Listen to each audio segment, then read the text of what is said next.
अगली बड़ी जानकारी आपको दे दें, लखनऊ से बीएसपी की आज लखनऊ में बड़ी बैठक है और मायावती की अध्यक्षता में ये बैठक जारी। बसपा के बड़े नेता बैठक में मौजूद हैं। 2027 चुनाव की तैयारियों पर चर्चा की जा रही है। जिला अध्यक्ष, मंडल कोऑर्डिनेटर मौजूद हैं। सभी जिला प्रभारी भी इस बैठक में शामिल हैं।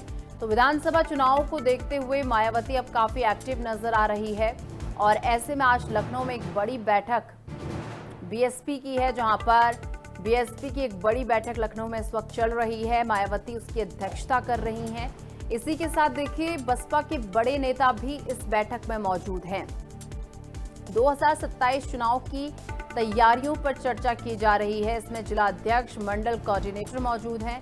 इसी के साथ सभी जिला प्रभारियों भी जो हैं इस बैठक में शामिल हैं। तो ये बड़ी और अहम जानकारी आपको दे रहे हैं, जहां पर मायावती की अध्यक्षता में ये बैठक लगातार जारी है। ज्यादा जानकारी के साथ विजय त्रिपाठी, यूपी स्टेट हेड, इस वक्त हमारे साथ जुड़ चुके हैं। विजय, लखनऊ में बीएसपी की बड़ी बैठक जो है इस वक्त चल रही है, क्या अपडेट निकल कर आ रहा है इस बैठक से अब तक? देखिए, सबसे बड़ी बात है कि ये बैठक सुबह 11 बजे शुरू हुई है और इसमें पार्टी के तमाम जो जिला अध्यक्ष हैं, स्टेट के जो कोऑर्डिनेटर हैं, जो मंडल कोऑर्डिनेटर हैं, जिला अध्यक्ष हैं और जो प्रदेश के बड़े अहम महत्वपूर्ण पदों पर बैठे पदाधिकारी हैं, सभी को बुलाया गया था। यानी लगभग 300 से अधिक लोगों की संख्या है और इसमें पूरे प्रदेश के कार्यकर्ताओं को और नेताओं को इसलिए भी बुलाया गया था क्योंकि आज मायावती ये चाहती हैं कि 2027 से पहले चुनाव की क्या समीक्षा है, क्या स्थिति बसपा की है प्रदेश में, इन सब चीजों को लेकर एक गहन समीक्षा बैठक की जाएगी। और इस बैठक में अभी तक जो निकल कर आया है उसमें यही है कि पार्टी में मायावती को एक तरीके से कहा जाए तो अभी भी नीति निर्धारक ही माना जा रहा है और उनके निर्णय पर ही अब पार्टी में जिन लोगों को नई जिम्मेदारी दी गई है, कई ऐसे बदलाव किए गए थे, उनको एक तरीके से कहा जाए तो जिम्मेदार पद पर बैठाया गया था। उन सभी के साथ संगठन की मजबूती को लेकर, जनाधार बढ़ाने के लिए और आगामी विधानसभा चुनाव की तैयारियों को लेकर। और इसमें सबसे महत्वपूर्ण कदम यह है कि प्रत्याशी चयन को लेकर एक रूपरेखा बनाई जा रही है बसपा में कि जो पार्टी का कैडर है और जो चुनावी समीकरण के अनुसार, जातीय समीकरण के अनुसार चुनाव जीत सकता है, सिर्फ उसे ही बसपा टिकट देगी। इस बार का मूल मंत्र इसी बात को बताया जा रहा है। बड़ी बात ये भी निकल कर आ रही है कि बसपा प्रमुख ये कह रही है कि संभावित गठबंधन की जो चर्चाएं हैं उसमें कोई भी कार्यकर्ता भ्रमित ना हो, संगठन के लोग जनता तक अपनी बात सीधे पहुंचाएं कि हम किसी से गठबंधन नहीं करने जा रहे हैं। मायावती का एक तरीके से कहा जाए तो बड़ा स्पष्ट अपने कार्यकर्ताओं और नेताओं को निर्देश है कि जनता तक सीधी बात पहुंचनी चाहिए कि हम किसी के साथ उत्तर प्रदेश में गठबंधन नहीं कर रहे हैं, चाहे कांग्रेस हो, चाहे समाजवादी पार्टी हो, चाहे भाजपा हो या कोई और अन्य दल।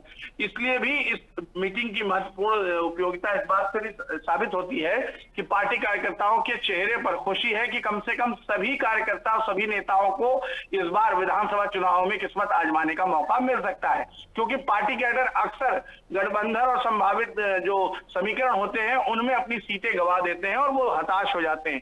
लेकिन इस बार मायावती ने जो ऐलान किया है, इसके बाद से काफी हद तक नेताओं के चेहरे पर खुशी है और वो मान रहे हैं कि इस बार मायावती उत्तर प्रदेश में बेहतर प्रदर्शन करेंगे और लगभग 100 सीटों पर जीत भी दर्ज करेंगी कार्यकर्ताओं को। लेकिन इस बार मायावती को अपनी रणनीति में बहुत सारे चेंजेस करने पड़ेंगे, क्योंकि देखिए, चाहे दलित, पिछड़ा वर्ग हो या फिर अल्पसंख्यकों की अगर हम बात कर लें, केवल इसमें बीएसपी की नजरें नहीं गड़ी हैं, बल्कि और भी राजनीतिक पार्टियां हैं। अब तो चिराग पासवान की पार्टी तक जो है, पिछले दिनों जो खबरें थी कि चिराग पासवान भी अपनी पार्टी के साथ इस पर उतर सकते हैं, तो कहीं ना कहीं इस समुदाय पर, इस समीकरण पर सेध लगाने की कोशिश हर कोई करेगा। तो ऐसे में एक तो जो बीएसपी है बहुत लेट से जो है ये एक्टिव हुई है। हालांकि इस चुनाव में बहुत जल्दी एक्टिव हुई है, लेकिन पिछले कई चुनाव में बहुत लेट लतीफी जो है बीएसपी ने की है। तो इस बार रणनीति तो चेंज करनी पड़ेगी विजय।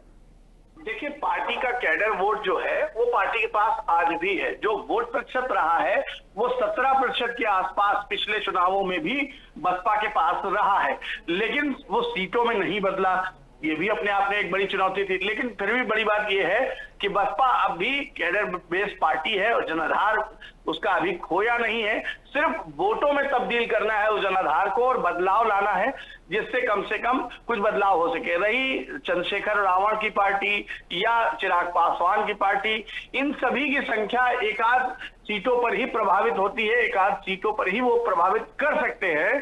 क्योंकि बिहार के आसपास का जो इलाका है, बलिया, वहां पर कुछ संभावित चिराग पासवान की पार्टी कर सकती है। पश्चिम में एक दो इलाके हैं जहां पर चंद्रशेखर रावण अपनी उपस्थिति दर्ज करा सकते हैं। लेकिन बसपा के पास पूरे प्रदेश में आज भी कैडर है और पूरे प्रदेश में आज भी प्रत्याशी उतारे जाते हैं जो संभावित जीत में अपनी सहभागिता भी दिखाते हैं। कई ऐसे प्रत्याशी थे, लगभग 30 से 35 प्रत्याशी ऐसे थे जो तीसरे और दूसरे नंबर पर थे और जीतने के कगार पर थे, लेकिन फिर भी वो काफी कम अंतर वोटों से हारे हैं। तो जाहिर सी बात है उन सीटों पर भी फोकस है बसपा का कि दोबारा उन सीटों पर कैसे जीत हासिल की जाए, क्या समीकरण बनाया जाए। आप हमारे साथ बने रहिए, आगे भी आपसे अपडेट्स लेते रहेंगे।